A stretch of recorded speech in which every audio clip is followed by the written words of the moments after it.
এই দেখেন বন্ধুরা, কালকে নিয়ে আসলাম বাজার থেকে। এই দেখেন কত বড় বড় চাপিলা মাছ, বিশাল বড় সাইজের। এগুলো কিন্তু খুবই চমৎকার খেতে। এই দেখতে পাচ্ছেন আজকের রেসিপি আমাদের।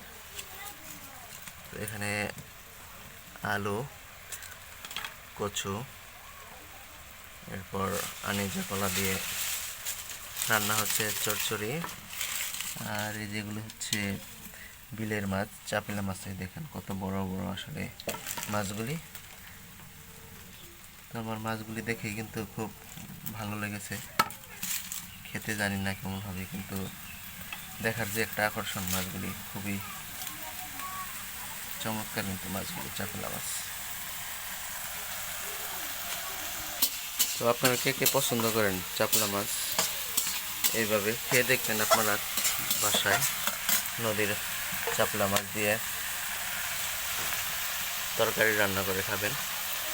এগুলো মূলত বেগুন দিয়ে রান্না করা যায়, এরপর টমেটো দিয়েও রান্না করা যায়।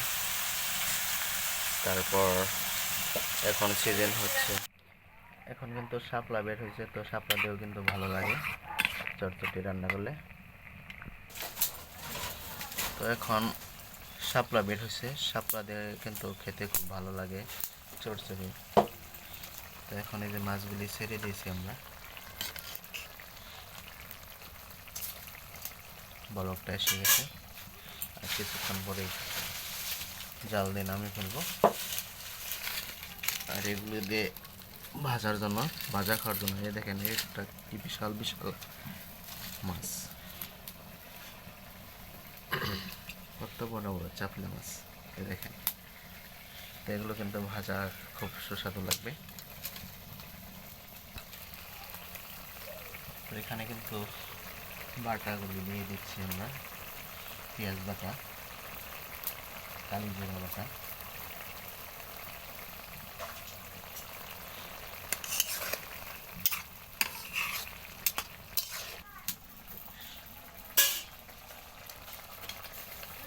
আজকে কিন্তু লাকড়ির চুলা দিয়ে রান্না করছি। লাকড়ির চুলা দিয়ে রান্না করলে কিন্তু তরকারিটা খুব ভালো হয় রান্না। এই হয়ে গেছে আমাদের চচ্চড়ি, শাপলা মাছের চচ্চড়ি। দেখেন তো অনেক সুন্দর হয়েছে কিন্তু কালারটাও, ঝোল ঝোল রেখেছি। আর এই দেখতে পাচ্ছেন এখানে মুরগির মাংস কিছু, দেখেন এগুলো হচ্ছে মুরগির মাংস। আর এখানে চাপলা মাছের চটচটি আর চাপলা মাছ ভাজা। তো আজকের রেসিপি এই ছিল আমাদের।